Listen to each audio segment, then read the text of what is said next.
Yun, isang mapagpalang araw ulit po sa ating lahat mga kalingap, mga kabisnes kong minamahal. At ayan, panibagong araw, panibagong reaction ulit po tayo ngayon. At for today's video po ay gawan po natin ng reaction. Itong muling pagbalik nitong sila Kalingap Rab dito kay Lakayla o dito kay Buhangin Girl. Pero syempre bago po natin ipagpatuloy itong ating reaction video patungkol nga po dito kay Kayla ay syempre patuloy lang po nating huwag kakalimutang suportahan ang ama ng kalingap na walang iba nga po kundi si Kuya Bal Santos Matubang. At ganoon din po ito si Kalingap Rab at syempre ganoon din po ang may bahay nito si Kuya Bal Santos Matubang na si Ate Edna Vlog. At ang may bahay ni Kalingap Rab na si Jackie Tapia Matubang. At ganoon din po mga Kalingap, mga kabisnes, ang lahat ng Kalingap partners at lahat ng Kalingap reactor. Suportahan po natin yan. At yun mga Kalingap, mga kabisnes, tuloy lang po tayo dito sa ating gagawing reaction video patungkol nga po dito kay Kayla. At eto nga po mga kalingap, mga kabisnes. Ano nakaraan lang ay binalikan ito sila Kalingap Rab itong si Kayla para muling kumustahin. At yun nga, nung dating nila dito sa bahay nito sila Kayla ay kagad na napansin itong si Kalingap Rab yung mga kahoy o yung mga tabla na nakasandal dito sa may gilid ng bahay nitong sila Kayla. At nung tanongin ni Kalingap Rab kung para saan yon ay ang banggit nga nitong si Kayla ay ipinalagari niya para ipampaayos doon sa kanilang kusina kasi nga medyo giba na nga daw po yung kanilang kusina. At bukod dyan sa mga tabla na yan ay may mga ilang pa rin peraso ng kahoy na ipinalagari nga itong si Kayla na yun nga dagdag doon sa gagawin niyang pagpapaayos doon sa kanilang bahay. At napansin din dito ni Kalingap Rab yung bahagi ng bubungan nitong bahay nila Kayla at yun nga nakita ni Kalingap Rab na hindi na rin maayos yung lagay nga po nung bahay nito sila Kayla. At yun nga sabi pa nito si Kayla ay medyo tumutulo na rin nga daw ito at nilagyan lang nila ng mga scotch tape para nga hindi tuluyang tumulo yung kanilang bubungan. Ang nakakatuwa nga lang dito kay Kayla, mga kalingap, mga kabisnes, ay yung pagiging masinop niya doon sa mga ibinibigay ni Kalingap Rab. At yun nga, halip na siya gumastos ng gumastos kung saan, kumbaga, halip na gastusin niya kung saan yung mga ipinaabot na pera sa kanya nito si Kalingap Rab ay kita nyo naman mga kalingap, mga kabisnes. Mas inuna niya o mas pinaglaanan niya itong simulang pagpapaayos ng kanilang bahay. At bukod nga dyan sa mga pinalagari niyang kahoy na yan ay pinaayos din nila yung bahagi ng pintuan ng kanilang bahay. Kasi nga nabanggit dito ni Kayla na paghating gabi na ay may nararamdaman silang sumisilip doon sa kanilang bahay. At yon kaya nga mas minabuti na itong si Kayla na kahit papaano o kahit pansamantala ay may paayos muna niya ng bahagya itong kanilang bahay para nga doon sa kanilang safety. Kasi mga kalingap, mga kabisnes, puro babae lang kasi sila dito sa bahay. Kumbaga wala silang ibang kasamang lalaki na pwedeng magtanggol sana sa kanila kung sakasakali na may magtangkaman sa kanilang hindi maganda. Kaya yon, isa sa naisip ni Kayla ay yun nga, pansamantalang ipaayos yung kanilang pintuan para kung sakali naman ay hindi ganon sila kabilis mapasok dito sa kanilang bahay. At yan, dahil nga sa nakita ni Kalingap Rab ang pagsusumikap nitong si Kayla na maayos yung kanilang tahanan ay sinabihan nito ni Kalingap Rab dito o pinangakuan nito si Kalingap Rab na isa ito sa kanilang gagawin tulong dito kay Kayla. Ang mapagawan nga ito sila Kayla ng maayos na bahay at syempre safe na bahay. At yun nga lang, sabi nga ni Kalinga Prab dito ay hindi pa sa ngayon kasi marami pa silang mga naka-line up na pabahay na kailangan syempreng unahin. At yun, pero sabi naman dito ni Kalinga Prab ay isa yan doon sa kanilang talagang tatrabahuhin para maging tulong nga dito kay Kayla. At nung tanongin naman ito ni Kalinga Prab kung kumusta naman yung naging bagong taon itong si Kayla, ay naging sagot dito ni Kayla ay malungkot kasi nga daw hindi sila kompleto ng kanyang pamilya. At maging yung kanyang nanay nga daw po ay hindi nakauwi. Siguro hindi napayagan ng kanyang amo kasi 'di ba yung nanay niya ay namamasukan o nangangatulungan. At yung tatay naman niya ay 'di ba nga nakakulong dahil nga doon sa naging pang-aabuso sa kanilang magkapatid. At yun, ayon dito kay Kayla ay unang Pasko't bagong taon nila itong hindi sila kumpleto dahil nga doon sa naging sitwasyon nila. At malungkot para kay Kayla ang gano'n. Sa bagay kahit kanino naman mga kalingap, mga ka-business, once na hindi kompleto yung pamilya mo ng Pasko't bagong taon ay talaga namang malungkot. Malungkot yung pagsalubong ng Pasko nga po at ng bagong taon kung hindi kompleto ang iyong pamilya. Sa bagay, dito naman kay Kayla, ang hinahangad na lang nila makasama nga sa pagdiriwang ng Pasko't bagong taon ay itong kanilang nanay kasi nga medyo malaki ang tampo o galit nila dito sa kanilang ama na nang abuso nga sa kanila. Kaya yung nanay lang niya, yung pinapangarap niya siyempre makasama sa pagdiriwang ng Pasko at bagong taon. At ito nga po mga kalingap, matapos sabihin nito si Kayla ang kanyang saloobin sa malungkot niyang pagdiriwang nila ng Pasko at bagong taon, ay meron siyang iniabot na regalo dito kay Kalinga Prab. At talaga namang ikinatuwa ito ni Kalinga Prab. Dahil ayun, bukod nga sa naalala siya ng isa niyang beneficiary, ay nagustuhan din talaga niya itong iniregalo nitong si Kayla na isang napakagandang sombrero, o di ba? At saka bumagay kay Kalinga Prab yung regalong sombrero nitong si Kayla. At bumagay nga din dun sa jacket na suot ni Kalinga Prab kasi pula yung jacket at yung sombrero ay may kulay ding pula. At ito yung isa sa nakakatuwa dito kay Kayla, mga kalingap, mga ka-business.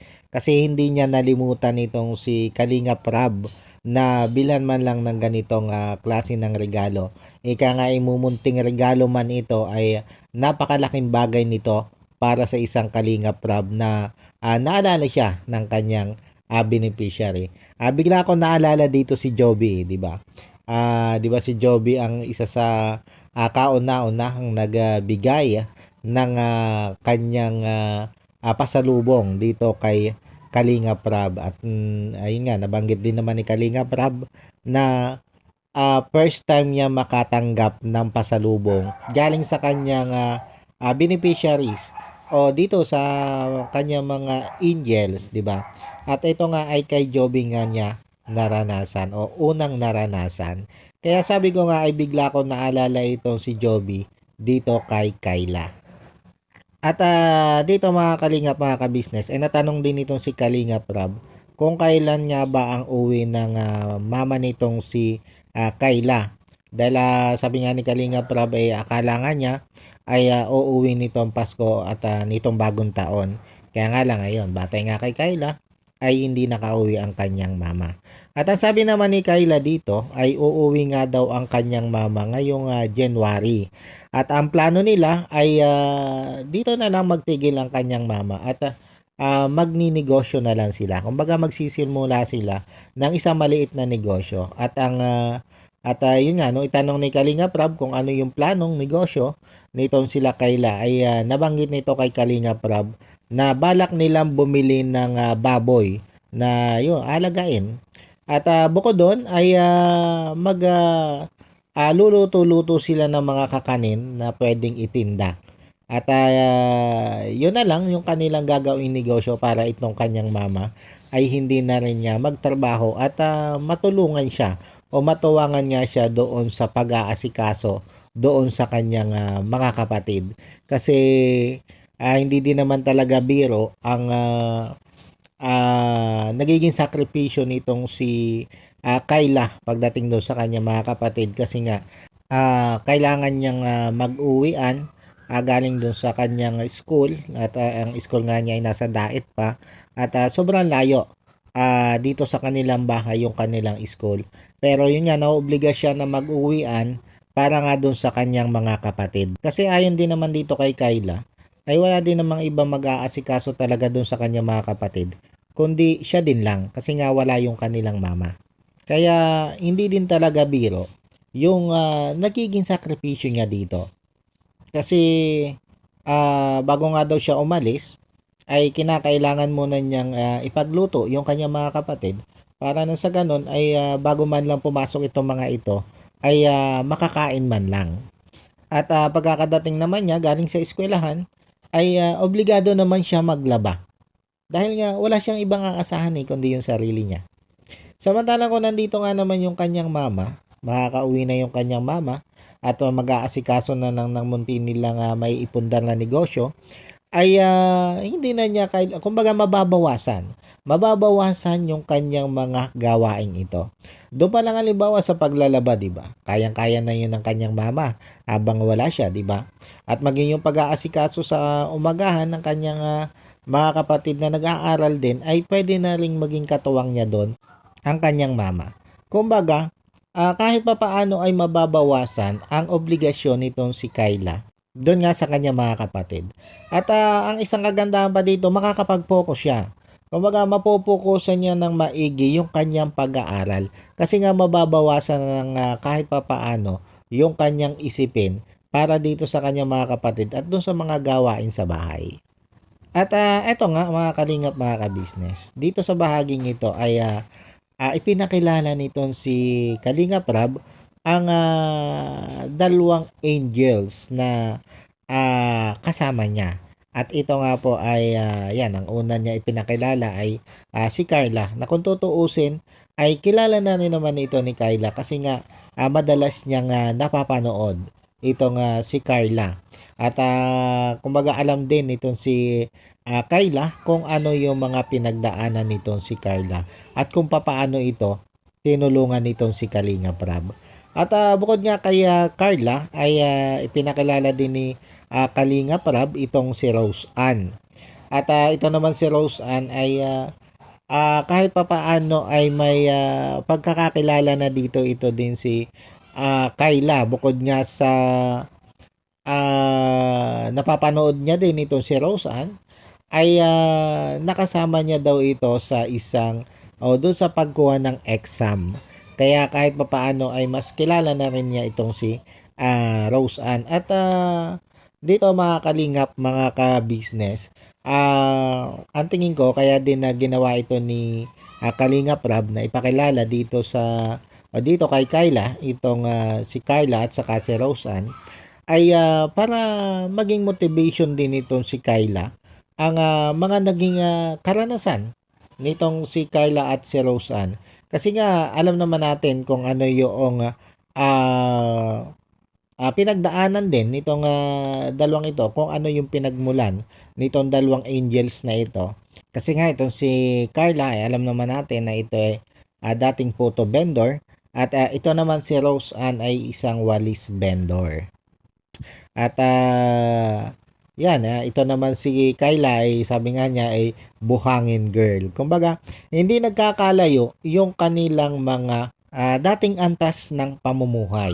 Bagamat itong si Kayla, alam naman natin na kung sa pinagdaanan sa buhay ay medyo ay medyo mabigat-bigat ang pinagdaanan nito sa buhay kumpara dito sa dalawang ito, dito kay Kayla at kay Rose Ann. Kasi nga ito ay may hindi magandang karanasan sa mismo pa niyang ama, 'di ba mga kalingap, mga ka-business. At syempre mabigat 'yon. Mabigat 'yon para sa isang katulad nitong si Kayla. At pero dito, sabi ko nga, ang tingin kong layunin dito ni Kalingap Rab, kaya niya ipinakilala itong si Rose Ann at saka itong si Kayla dito kay Kayla, ay para mas ma-motivate pa nga itong si Kayla para doon sa pagharap doon sa mabigat na hamon nga ng buhay na pinagdadaanan nito.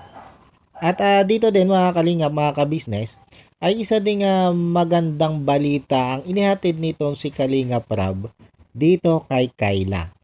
Dahil yan nga, no, maipakilala niya itong mga angels dito kay Kayla ay tinanong niya ito kung gusto ba nitong maging o mapabilang sa membro ng mga angels. At ito naman si Kayla ay walang pagdadalawang isip na sinagot na opo. Gusto nga daw niya maging membro ng Kalingap Angel Batch 2. Kasi 'di ba may tinanggal na isang Kalingap Angel at yun nga ay si Maribel. At eto nga si Kayla ang pumalit sa pwesto nitong tinanggal na angels na si Maribel.